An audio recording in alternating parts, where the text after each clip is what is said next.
परमेश्वर ने कहा, कह रहा कि चुप हो जा, और कह रहा कि मैं पृथ्वी का महाराजा हूं, मैं खुद देखूंगा इसको। ये जलन का आत्मा काम कर रहा था। मूसा जब छोटा था, बच्चा था, मतलब जब पैदा हुआ, तो राजा ने एक आदेश दिया था कि जितने भी बड़े बच्चे हों सबको मार दो, जो बेटा पैदा हो उसको सबको मार दो। तो उसी समय कि जो उसकी बहन थी मरियम, उससे 6 साल बड़ी थी, उसने वो टोकरी में लिया और पानी में और बहा दिया, और जाकर वो मिस्र में वहां पर फिरौन के यहाँ चला गया और राजा के यहाँ पर बड़ा हुआ। बड़ा होने के बाद परमेश्वर का दर्शन उसे आया और वो एक पहाड़ी पर गया 40 दिन, और उसके बाद वहां से एक न्यू अनॉइंटिंग प्रेयर में आने के बाद उसी समय जब वो बड़ा हुआ, उसको पता लगा कि मेरा दर्शन राजा का नहीं है, मेरा दर्शन जो है मुझे परमेश्वर ने किस काम के लिए बुलाया है। आज बहुत सारे लोगों के लिए आकाश इसलिए बंद है क्योंकि उन लोगों को अपनी कॉलिंग नहीं पता। मूसा को कॉलिंग ही नहीं पता थी, इसलिए उसके लिए आकाश बंद हो गया। कैसे बंद हो गया? राजा के महल में बैठा है और जाकर उसने सिर में ईंट मार दिया और भाग गया और जंगल में चला गया। जब वो मर गया, मिस्री मर गया, उसके हाथ से हत्या होगी, तो उसी समय वो गया और जाकर कहने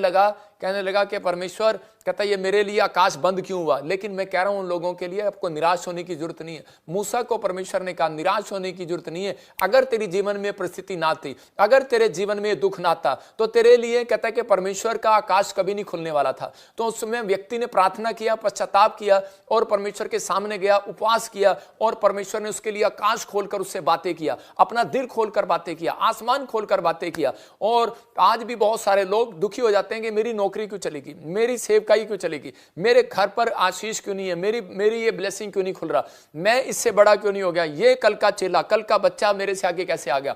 तो उसी समय उन दिनों में कहता आपको जलन नहीं करना, घमंड नहीं करना। उन दिनों में आपको प्रार्थना करना है। हो सकता है आपका स्टूडेंट आपसे पहले कहता कि पैसा कमाने लगा हो,